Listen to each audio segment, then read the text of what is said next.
4장 42절부터 44절입니다.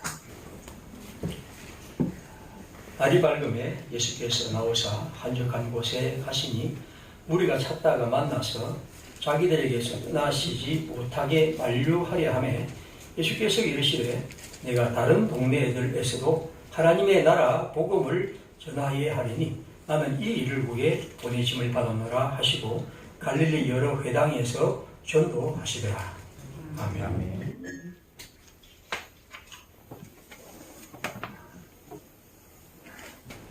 몰트만이라는 신학자는 이런 말을 했습니다. 모든 인간의 역사는 하나님의 나라를 실현하기 위한 투쟁의 역사라 그렇게 했죠. 인간의 역사라는 것은 하나님의 나라를 실현하기 위한 투쟁이다 그렇게 말이죠. 그런데 신학자로서 가장 중요한 것이 하나님의 나라고 이 하나님의 나라를 위한 또 그 나라 백성이 되고 그 나라의 삶을 살고 그 나라를 이루려는 것이 우리 인간의 또 그리스도인의 유일한 희망이고 삶이라고 얘기를 했죠. 하나님의 나라는 여러분 예수 선포의 처음과 마지막이고 중심입니다. 오늘 주님은 이렇게 말씀하죠. 43절에 내가 다른 동네들에서도 하나님의 나라 복음을 전하여야 하리니 나는 이 일로 보내심을 받다. 하나님의 나라의 복음을 전하는 것, 이것이 예수님이 이 세상에 당신 자신이 오신 목적이라고 말씀합니다. 마가복음은 이렇게 시작합니다. 때가 찼고 하나님의 나라가 가까이 왔으니 회개하고 복음을 믿으라. 마태복음은 이렇게 말합니다. 회개하라, 천국이 가까이 왔느니라. 이 두 얘기는 하나님 예수께서 이 세상에 오셔서 제일 처음 하신 말씀입니다. 마태와 마가에는 즉 하나님의 나라, 천국 이것이 바로 주님이 우리에게 주신 것이고 우리는 그 나라, 그 주님 앞에서 이 하나님의 나라 백성됨을 우리가 생각해야 합니다. 예수님은 이 일을 위해서 이 땅에 보내심을 받았고 당신은 이 일을 이루고 계십니다. 그럼 하나님의 나라가 무엇인가라는 것은 제가 새삼스럽게 말씀드리지 않겠습니다. 우리가 한마디로 말하면 하나님 나라는 하나님이 다스리신다. 그 나라, 그 옛날 얘기니까 하나님께서 다스리신 나라, 그것이 바로 하나님의 나라입니다. 시편에 보면 이런 얘기가 계속 있습니다. 제가 계속 읽어드립니다. 하나님이 백성을 다스리시며 하나님이 그의 거룩한 보좌에 앉으시도다. 그가 그의 능력으로 영원히 다스리시며 그의 눈으로 세사라들을 살피십니다. 여호와께서 다스리시니 스스로 권위를 입으시도다. 여호와께서 능력의 옷을 입으시며 이를 찢으심으로 세계도 견고히 서서 흔들리지 아니하는도다. 여호와께서 다스리시니 세계가 굳게 서고 흔들리지 않으리라. 그가 만민을 공평하게 심판하시리라. 여호와께서 다스리시나니 땅은 즐거워하며 허다한 선문 기뻐할지어다. 여호와께서 그의 보좌를 하늘에 세우시고 그의 왕권으로 만유를 다스리시도다. 시인은 하나님이 이 세상을 다스리시는 것을 기대했고 이제 예수님은 바로 하나님이 다스리시는 하나님의 나라를 이 땅에 주시려는 것입니다. 그래서 이사야 예언자는 이렇게 말이죠. 시온을 향하여 이르기를 네 하나님이 통치하신다. 네 하나님이 다스리신다 하는 자의 산을 넘는 발이 어찌 그리 아름다운고 라고 했습니다. 예수님은 이제 구약 성경에서 예언해 왔던 하나님이 다스리시는 나라가 어떤 것인지 그리고 그 하나님 나라에 어떻게 우리가 들어갈 수 있는 것인지 그리고 하나님의 나라의 삶이 어떤 것인지를 우리에게 가르쳐 주시고 그 일을 이제 당신의 삶을 통해서 십자가 부활의 능력으로 그것을 이루시는 것이죠. 아무튼 여러분 하나님의 나라는 하나님이 다스리시는 현실입니다.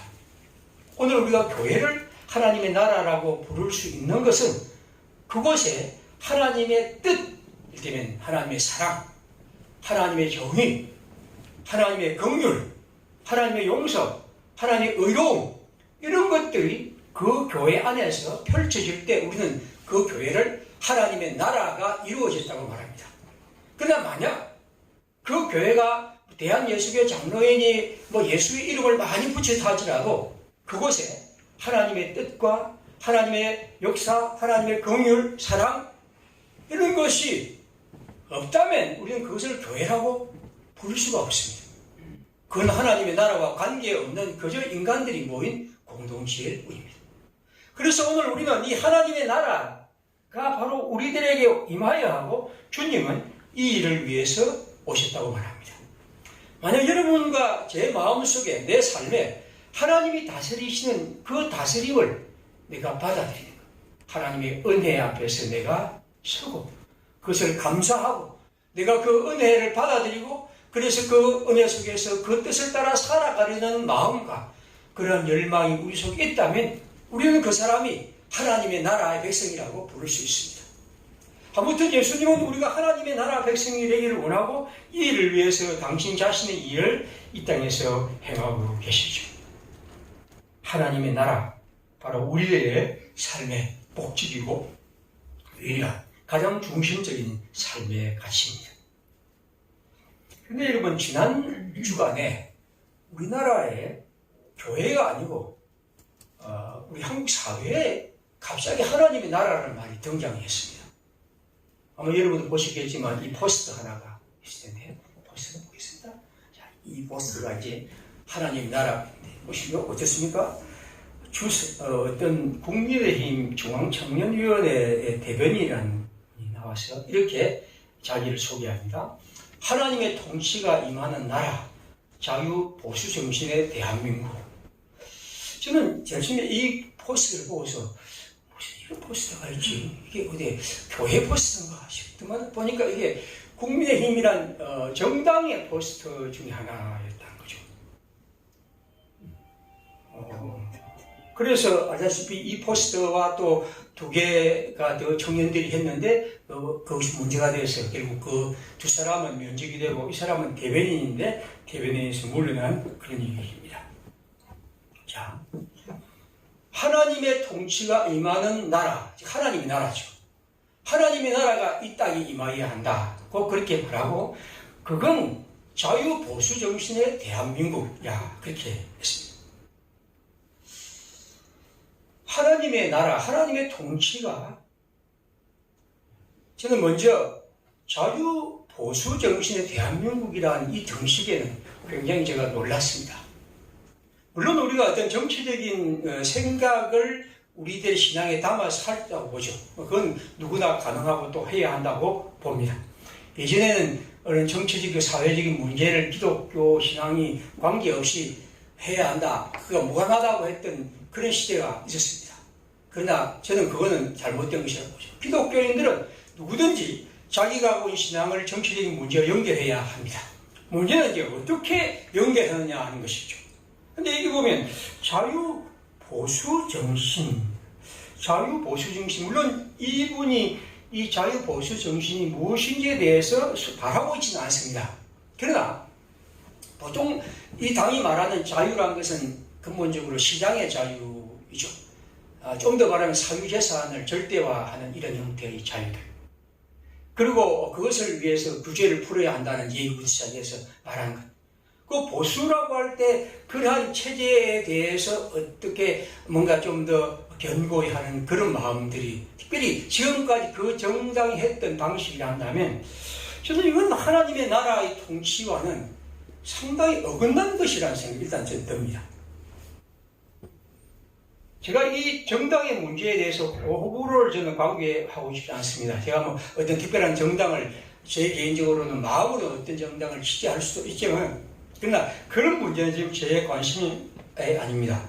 문제는 하나님의 통치가 첫 번째 자유보수 정신의 대한민국이라고 하는 이 형태는 적어도 하나님의 나라가 갖고 있는 예수님의 말씀하고 있는 그 엄청난 놀라운 새로운 어떤 역사와는 상당히 다른 얘기입니다.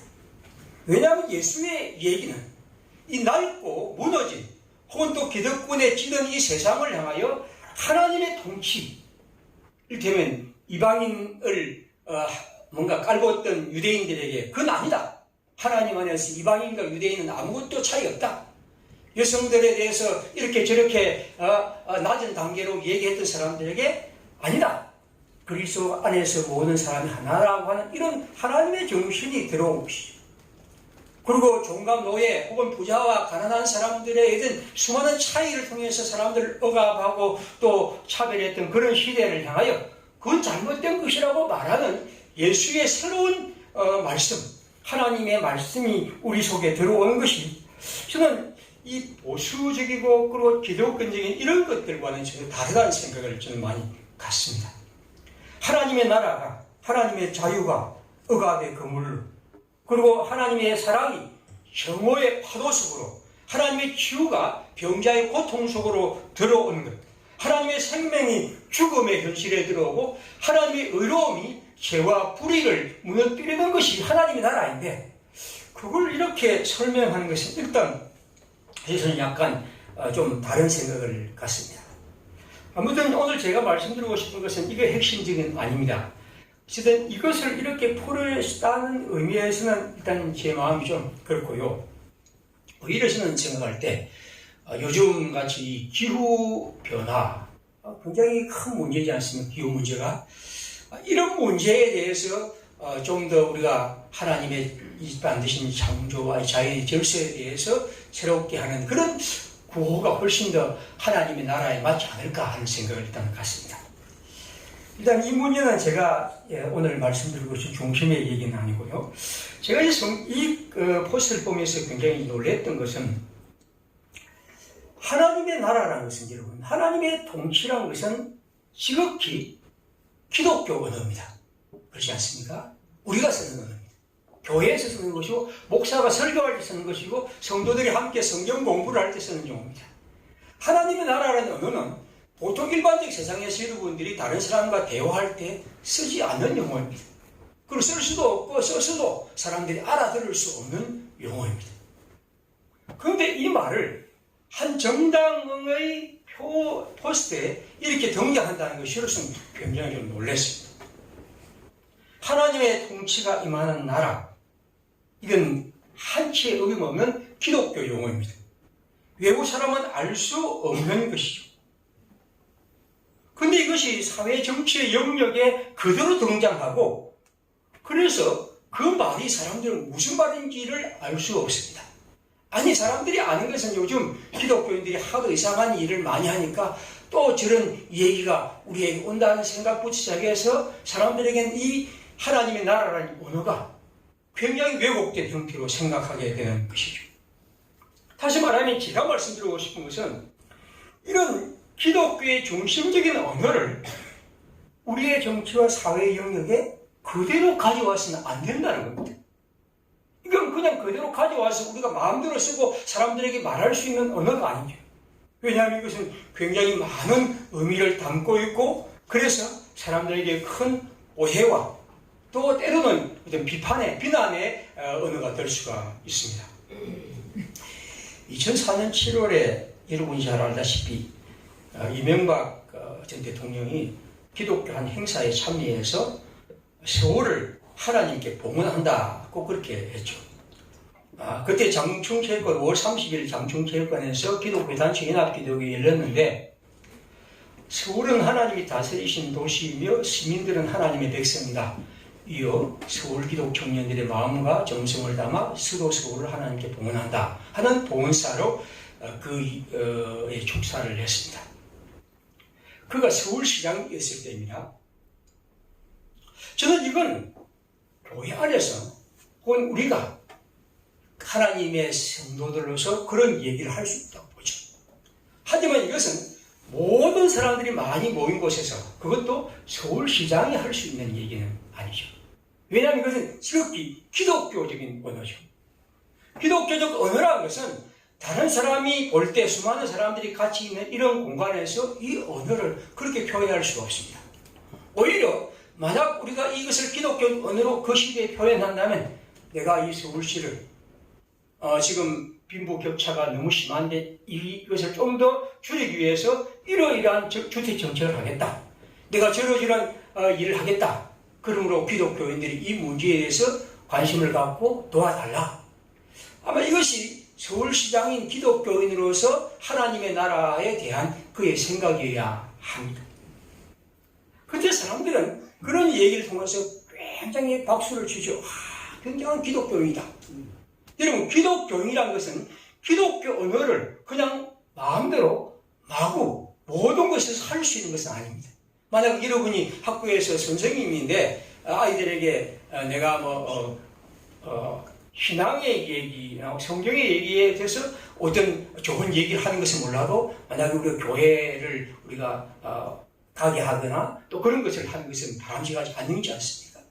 사실 말하면 오늘 이 성경에서 우리가 볼 수 있는 것은 하나님의 나라라는 언어를 말하는 방식, 그 기독교적 언어를 잘 풀어내고 바르게 이해하게 하고 그리고 하나님의 통치에 맞게 살아가는 그런 수많은 일들이 같이 등장하지 않으면 이 말은 사람들에게 더 큰 문제와 또 사람들이 더 우리에게 벽을 쌓게 되죠.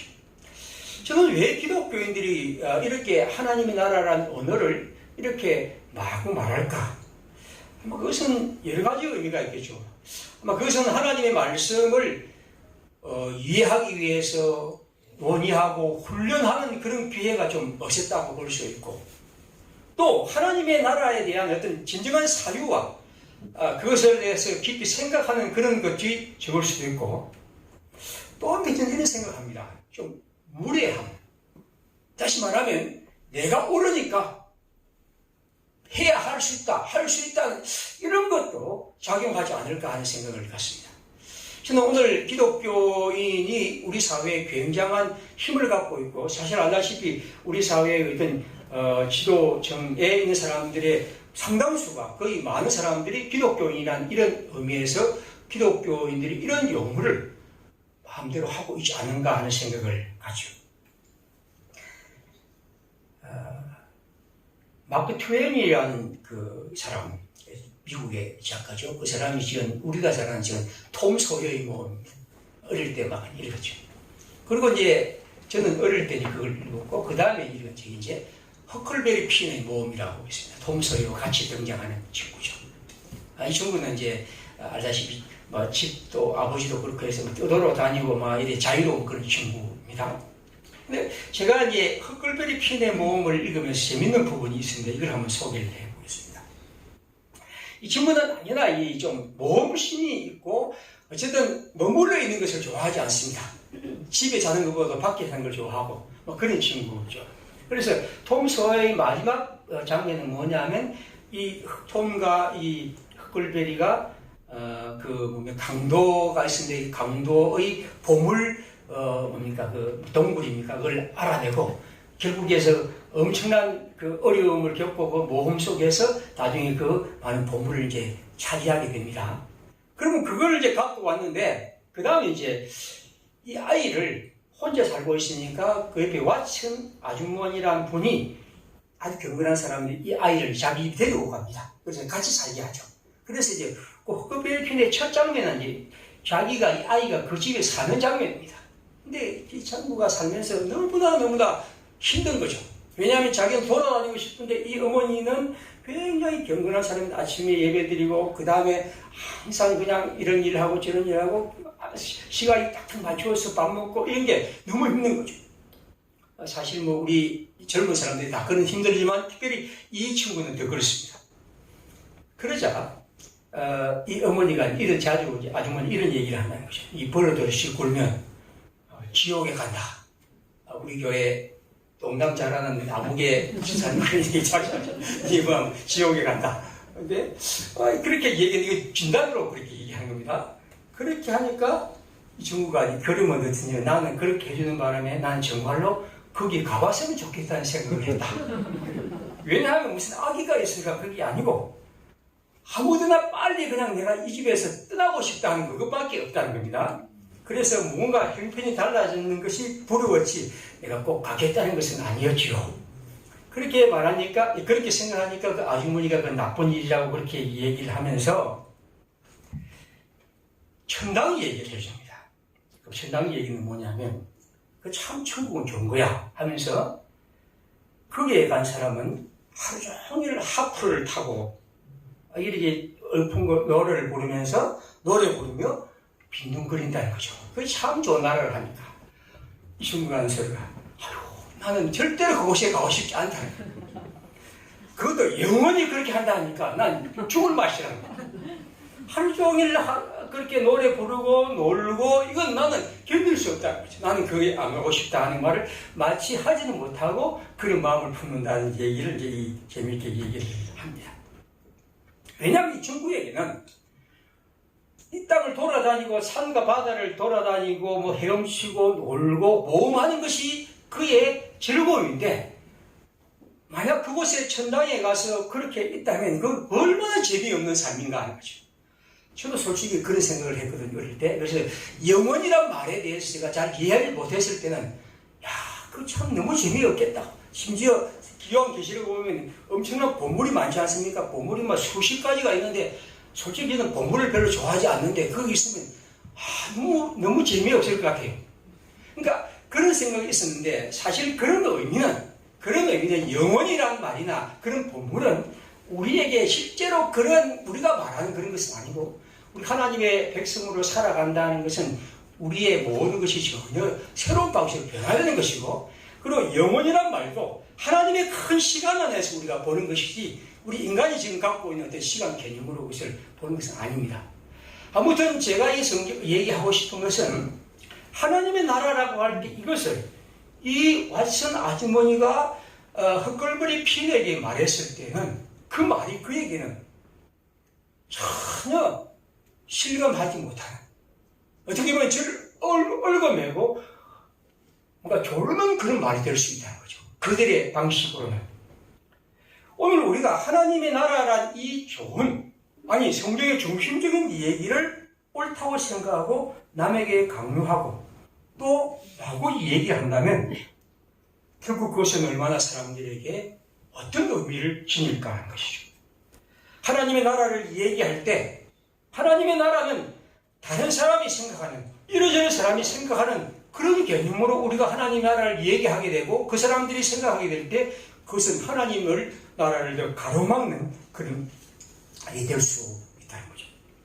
저는 그런 의미에서 우리가 하나님의 나라를 얘기할 때마다 오늘 이번에 일어난 이런 얘기들이 앞으로 우리가 주님의 백성으로서 살아갈 때 늘 기억해야 할 것입니다. 그러면서 또한 저는 이 그림을 보면서 하나 생각한 것입니다. 하나님의 나라를 향한 열망, 그것 하나만큼은 우리가 본받아야 한다는 생각을 갖죠. 아까 43절에 말했죠. 예수께서 이르시되 내가 다른 동네들에서도 하나님의 나라 복음을 전하여야 하리니 나는 이 일을 위해서 보냄을 받았다. 여러분, 하나님의 나라가 오늘 이 청년과 한번 생각해 보면 우리에게는 그것이 별로 생각도 없고 가끔 생각나고 별로 중요하지도 않고 죽을 때 혹은 장례식 때 혹은 어떤 사람이 치매적 병이 걸렸을 때 나 생각하는 그런 것은 아니었는가 하는 질문입니다. 예수님은 하나님의 나라를 위해서 내가 이 땅에 보냄을 받았다고 주님이 말씀하시고 우리를 그렇게 부르시는데 우리는 하나님의 나라에 대한 생각을 까맣게 잊고 살고 있지 않는가 하는 것이죠. 저는 이 청년이 한 이 태도, 이러한 형태가 우리가 비판적으로 봐야 하겠지만 또 한편 우리가 우리 마음속에 하나님의 나라라는 것이 우리가 공부하는 일에서나 우리가 사업하는 일이나 우리가 직장에서 일할 때나 사람을 만날 때나 이런 일에서 항상 우리에게 자리 잡아야 한다는 것이죠. 가만 그런 의미에서 우리 자신을 살펴볼 때 하나님의 나라는 우리에게 얼마나 큰 의미가 있고 실제로 우리에게 얼마나 깊은 관심이었냐 하는 것입니다. 그리스도에서 우리 자신 그리고 우리 교회 공동체가 하나님의 나라의 뜻을 이루기 위해서 그것이 우리의 것으로 새롭게 살아나기 위해서 우리는 얼마나 깊은 관심과 애정을 갖고 이 땅을 살아가고 있냐 하는 것이죠. 오늘 제가 설교를 하게 된 이유는 어제까지 해서 제가 하나님의 나라에 대한 강의 10개를 동영상으로 올렸습니다. 물론 8강은 2강이기 때문에 11개를 올렸습니다. 거의 한 1시간씩 되는 걸 올렸는데, 이 그림을 한번 이제 목차만 보겠습니다. 목차를 제가 그냥 보시고, 이 10개의 제가 강의를 올렸는데, 여러분이 강의를 어떻게 들었는지, 혹은 또 뭐 듣지 않은 분도 계시겠지만, 제가 말씀드리고 싶은 것은 하나님의 나라가 우리의 삶의 중심이라고 한다면, 적어도 하나님의 나라가 뭔지에 대해서는 우리가 알아야 되죠. 다른 사람 우리에게 말했을 때 하나님의 나라가 뭐 죽어서 가는 그런 식의 아주 이상한 대답을 한다면 그건 아니지 않습니까? 예수께서 우리에게 말씀하신 하나님의 나라, 성경이 우리에게 말한 하나님의 나라, 내가 그 나라 백성이 되고 그 나라의 삶을 산다는 것이 무엇인지에 대해서 저는 이 강의의 10개를 실제로 이번에 했지만 그 전부터 해왔고, 실제로 저는 제가 신학을 공부한 지 40년이 되었는데 처음부터 제 관심은 하나님의 나라였습니다.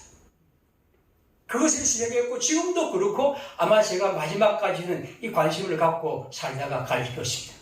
왜냐하면 하나님의 나라야말로 우리 복음의 중심이고, 우리가 그것을 바르게 이해하고 그리고 그것에 있어서 우리가 받아들이며 살아야 하고, 그것이야말로 우리 자신과 이 땅의 교회가 가져야 할 가장 중요한 일이라고 생각하기 때문입니다. 제1강부터 10강까지 제가 이걸 한 수백 번 고치면서 끝없이 첨가하고 없애고 오면서 해왔던 것이고, 아마 앞으로 제가 이걸 다시 고쳐서 올릴지도 모르겠습니다. 몇 번 더 올릴지 모르겠습니다. 하지만 저는 이 하나님의 나라에 대한 생각을 저는 우리 교회 성도들이, 적어도 내가 기독교인이라면, 내가 평화교회 성도라면 하나님의 나라가 무엇인지에 대해서, 하나님의 나라 백성으로 사는 것이 어떤 것에 대해서, 하나님의 나라를 기다리며 일하는 것이 무엇인지에 대해서, 그래서 진정 그리스도인의 삶이 어떤 것인지를 깨닫는 그런 자리가 되고 살아가는 길이기를 기대하며 이 강의를 올렸습니다. 어떤 의미에서 오늘 우리 시대의 사람들, 이른바 이 포스트 모던 시대라고 하는 것은 무엇입니까? 어떤 규범과 기준이 없는 시대입니다. 모든 것이 다 상대적이고, 물론 지금까지 어떤 것이 절대적이고 어떤 것이 억압적인 것은 문제였습니다. 하지만 반대로 인간의 모든 삶이 아무런 기준과 원칙이 없이 상대적인 것은 더 큰 문제입니다. 어떤 의미에서 오늘 우리 현대인들은 그렇죠. 좋은 것이 좋은 것이라고 그렇게 해서 우리들의 삶은 그 어떤 기준과 방향 없이 살아가는 것을 아무렇지도 않게 생각합니다. 그러나 예수님은 말씀합니다. 나는 하나님의 나라를 전하는 이 일을 위해서 이 땅에 왔다. 주님은 오직 그 하나의 방향으로 가셨습니다. 그리고 하나님 아들 그리스도는 우리에게 말씀하지 않습니까? 너희는 먼저 그의 나라와 그의 의를 구하라. 우리가 해야 할 것은 우리도 똑같이 하나님의 나라와 의를 구하며 살아가는 것입니다. 만약 우리에게 이 하나님의 나라에 대한 이 열망과 그 기준이 없다면 그것은 이미 그리스도인이 아닙니다. 그리스도인은 끝없이 하나님의 나라에 대한 열망을 품고 그 백성으로 살아가는 것, 이것이 우리가 이 땅에서 해야 할 유일한 가장 중요한 삶입니다. 오늘 그런 의미에서 저는 다시 이 얘기를 드리면서 예수님의 이 말씀처럼 우리의 삶에서 우리 자신이 하나님의 사랑으로 살아가기를 기대합니다. 오늘 우리 자신이 어떻게 보면 이런 문제 앞에서 무너지고 저런 일 앞에서 우울해하고 힘겨워하는 여러 가지 일이 있지만, 제가 볼 때는 우리 속에 근본적으로 하나님의 나라에 대한 이런 자신의 굳게 선 터전이 무너지고 흐려지고 없기 때문이지 않을까 생각합니다. 하나님의 나라에 대한 이것이야말로 우리 자신을 활기차게 하고 우리 교회의 무기력함을 일어서게 하는 가장 큰 힘이 된다고 저는 믿습니다. 사랑하는 평화의 식구들, 그리고 하나님의 말씀을 읽는 모든 그리스도인들이 오늘 주님이 말씀하신 것처럼 내가 하나님의 나라 복음을 위해서 이 땅에 왔다.